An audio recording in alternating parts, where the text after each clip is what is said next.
Hello everyone, and welcome to the first of my sort of non-scripted videos, unscripted videos, that I'm going to be doing for this channel. Just to do a bit of an introduction as to who I am and what's going on, what is this channel, because obviously my previous videos have all been these sort of scripted animatics. Yeah, I haven't really had a chance to speak directly to the viewer, so hi, my name is Paul, and my pronouns are he, him. And what am I doing here? Basically, I've been working on this world building and TTRPG system for a good few years now, and I wanted to do something with it. I wanted to make some videos to sort of talk about my progress, the things I've made, the TTRPG system and how that works, hopefully to get some kind of a community, and yeah, just get some discussions and feedback, and just as a creative outlet for me. That is not how you spell creative. There we go. So that's kind of what I'm doing and why. So I suppose the next thing is, what do I mean by scripted unscripted in these kind of videos that I'm going to be putting out onto the channel? What can you expect to see if you subscribe? So yeah, first thing, we've obviously got this scripted versus unscripted. Scripted videos are like all going to have the black background. Those are the last 3 videos that have appeared on the channel, and they will be shorter, generally sort of, I'm aiming for sort of under 5-minute videos, explaining some element of the world building or of the TTRPG system. So black is the scripted, and ones like this with the white background are the unscripted videos. And yeah, this is unscripted, in case you couldn't tell. I'm just kind of gonna ramble about thoughts, and I'm not gonna be too worried about misspeaking and about the runtime of the video. These will be a bit more casual. And then yeah, of course, there's also the split between the world building and the TTRPG. Slightly confusingly, the world building project and the TTRPG are both called the Verve, but hopefully from context and from thumbnails it will be clear which video is talking about which. But yeah, there's no visual guide other than the thumbnails to tell these apart, really. So that's kind of what you're looking out for. I hope to do more or less a 50-50 split between world building and TTRPG, and I think my earlier videos will lean more towards the scripted stuff, because I've got a lot of sort of a backlog of thoughts to talk about. Whereas as I get into the more sort of cautious things, the thing I'm still working on, then you'll see a few more white videos like this popping up. So the world building. What is the Verve from a world building perspective? There are 2 videos have come out on this subject so far. I will link them in the top right corner or in the description, probably both. And so yeah, basically the Verve came out of an idea for a magic system. And just sort of to put my biases on the table, I am generally a fan of hard magic systems. I generally like lower magic systems, and I generally like rational magic systems. If these words mean nothing to you, very briefly, hard versus soft magic systems are kind of magic systems where you know a lot about its internal mechanics. Examples of hard magic systems are things like a lot of Brandon Sanderson's work, Stormlight Archives, those kinds of books. Softer magic systems, like that in the Lord of the Rings. High-low is a description I don't know if many people use, but I have seen it occasionally, and generally speaks to the scope of what the magic can achieve. So high magic systems can change the entire universe, kind of like the things you'll see in D&D, where 9th level spells can literally change the universe with a wish spell. Yeah, interdimensional travel, that kind of stuff is very high magic. lower magic systems are much more limited in what you can kind of do, and I find that those limitations are often more interesting, and also make game balance from a TTRPG perspective much easier, but I'm getting ahead of myself. And then rational versus irrational is, do the mechanics of the magic system follow logically from sort of the initial ideas? Can you put ideas together and predict what the outcome will be? Versus irrational, which is sort of might be more chaotic and less clear as to how it functions. Not to say soft, high, and irrational are bad per se. It's just not my preference. I guess probably because I'm viewing this more from a purely design perspective rather than trying to like write an interesting narrative or anything like that. So the idea for the Verve came out of some lectures that I was in. So I have a master's in engineering, and as part of my undergrad I did a bit of electromagnetism and communication lectures, and basically we were being taught about communications. How do we send information, like the information in this video that you're currently watching? And essentially most of it comes down to modulating waveforms to encode information. So if we have a little graph like this, and then we might have some wave, and if you've ever listened to the radio, for the slightly older people in the audience, you might have heard the terms AM and FM, and the M here stands for modulation. And essentially what you have is you have a carrier wave, and that carrier wave transmits the information. Typically for radio, it's radio waves, large wavelength waveforms, which are very good at going round buildings and over hills and travelling for long distances, so it's very useful when you're trying to communicate.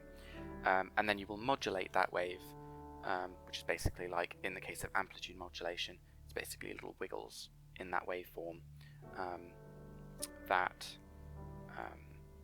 tell you what's going on. So you might get something that's doing like this,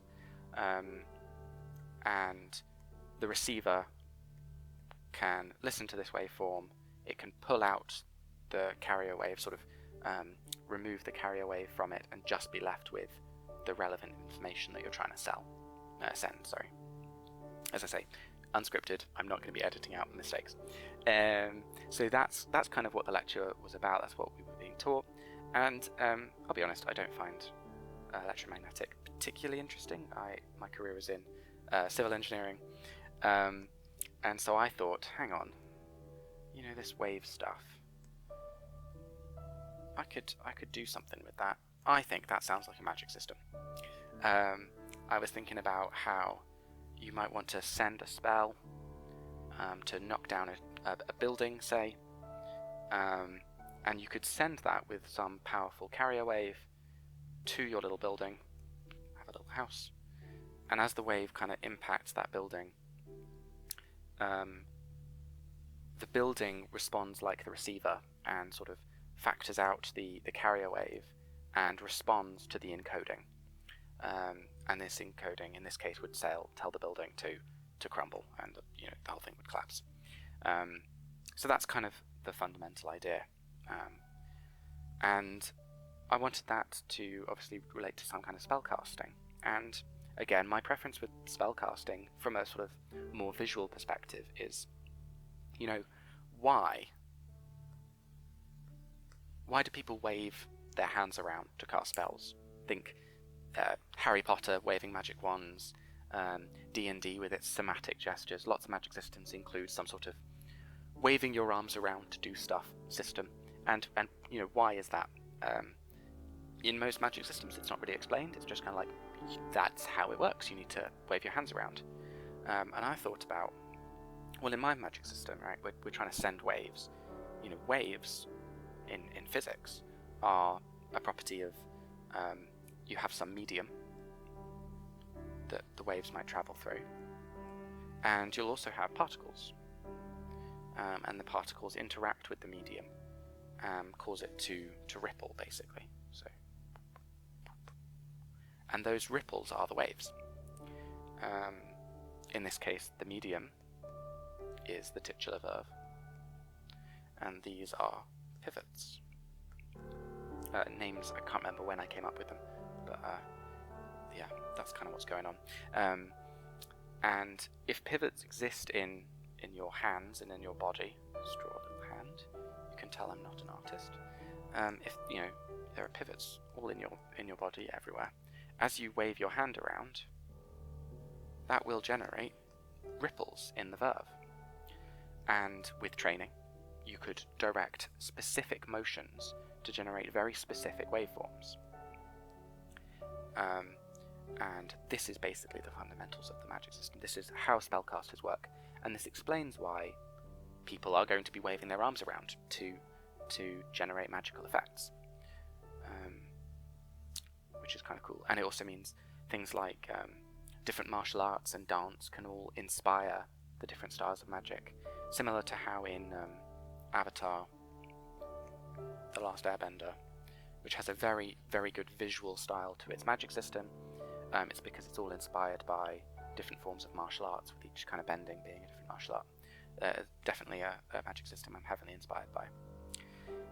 Final piece of inspiration is entropy in the Big Bang. So entropy is a concept in thermodynamics, another lecture that I was having at university, and basically it's sometimes described as a measure of chaos. I don't think in this context that's a particularly useful definition. I like to think about entropy as a measure of how spread out things are. So if we think about two little boxes, if all the particles are clustered in one corner, maybe it's like a tub of ping pong balls, versus if they're all evenly spread out, sort of even distances between them. This would be considered a high entropy, and this would be considered low entropy, as all things have a tendency to spread out. And it's this fundamental property of entropy that leads to one of the theories of the end of the universe. It's called the heat to death. And this basically says, well, if this is always going to happen, entropy can't go the other way, it doesn't work. What's going to happen is eventually everything will be fully spread out. We will be in a state of maximized entropy, and nothing will happen because there'll be no possibility for energy transfer, because for energy to transfer from one place to another, it must make some place less. It must in some way decrease entropy, basically, is the idea. So this is the end of the universe. But I'm thinking, okay, but hang on a second. In my world, with the Verve, some of these little particles, in the void of space, are pivots. And if there was some, you could call it a Big Bang, perhaps, that shook up this entire spectrum, a big ripple went out in the Verve, and shook up the whole universe, that would be an introduction of low entropy, basically. And this sort of shattering, this Big Bang, if it was external to the universe, if it had some external cause, which we don't know about, it would be able to overcome this heat death. So that's where the shattering came from, which is talked about in the first video on my channel. And it is basically the Big Bang. And it also leaves ripples, it leaves echoes in the same way that the Big Bang does. What you might have heard of microwave background radiation is basically the echoes of the Big Bang. And similarly, the shattering echoes around the universe, bouncing back and forth.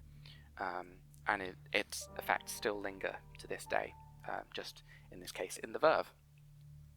And that's another key part of the world building. So, okay, I've done all this stuff. I've thought about this magic system and the world building. I've even done the whole creation of the universe. But what am I going to do with this? Like, what is the point? Why am I here?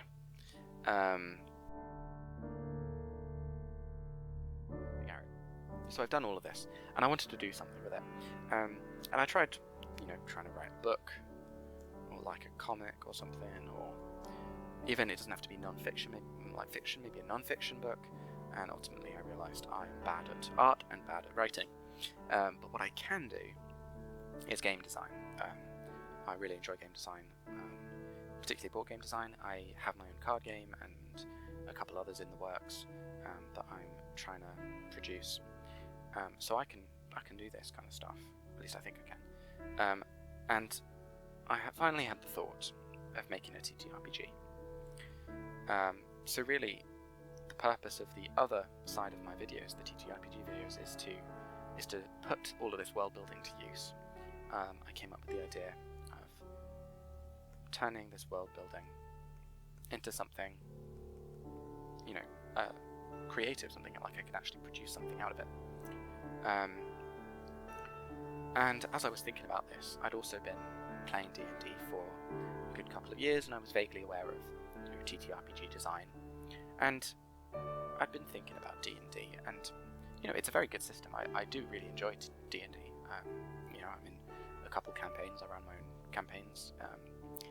Good fun. But it's not a perfect system. And in particular, it had a couple things that kind of annoyed me.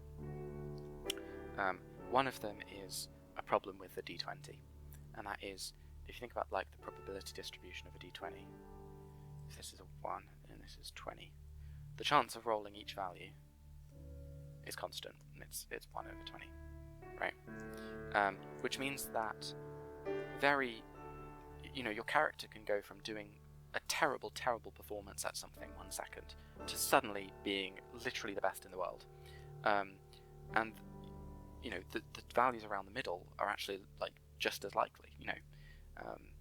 It leads to very swingy behaviour, and I wanted something that had a bit more of a bell curve to it. That was one of my concerns. The other concern is that I don't like D&D's abilities, the ability scores. The 6 of them. Anyone who's played D&D for some amount of time really knows that, okay, the only ones that really matter are Dex, Con, and then whatever your offensive stat is. So if you're a sorcerer, it's Charisma, say. And once you've got those 3 stats, the other 3 kind of don't matter, which leads to sort of character design that I find it sort of encourages you to min-max, because if you don't min-max, then you end up like just being bad at the thing you're supposed to be good at, which is kind of annoying. So I wanted to balance out the ability scores a little bit.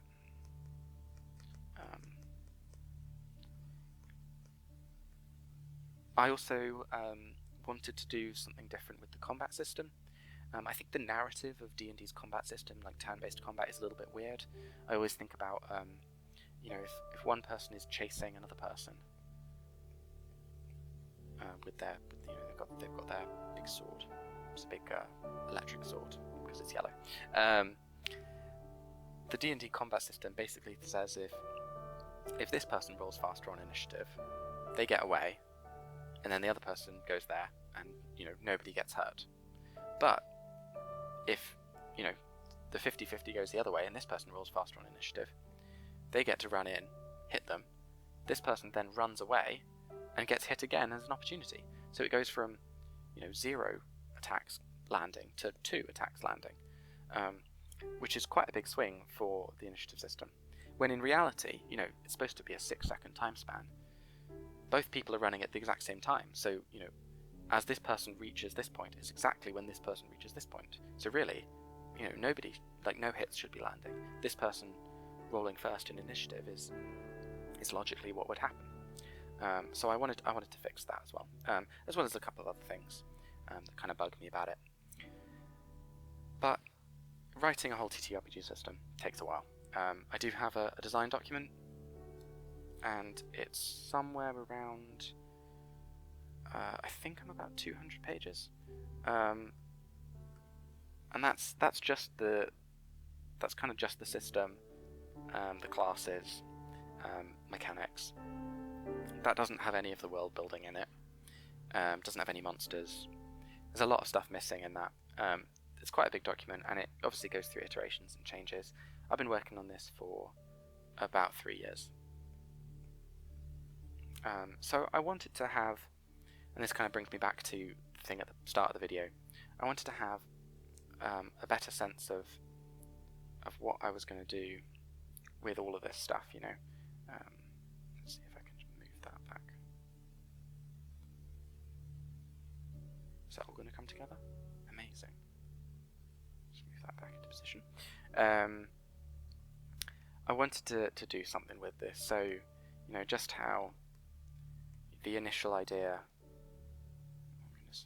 came from being bored in lectures, and I turned that into a TTRPG. I'm now turning this back into making some videos out of it, and that's kind of what's going on. What I'm doing here, I'm going to be talking about this system, all of the stuff I've designed for the magic system and the world building, as well as the TTRPG. So apologies for that very long ramble, but hopefully that was interesting to some of you. Bit of an opportunity for me to introduce myself and what I'm doing. And yeah, if you find this interesting and want to stick around for the rest of the videos on this channel, I would very much appreciate a subscription. You know, all of the YouTube stuff, like, share, and yeah, feel free to leave some comments below as to any questions you have, any parts of this you found interesting, or would like me to expand on in later videos. But yeah, thanks for watching, and I'll talk to you next time.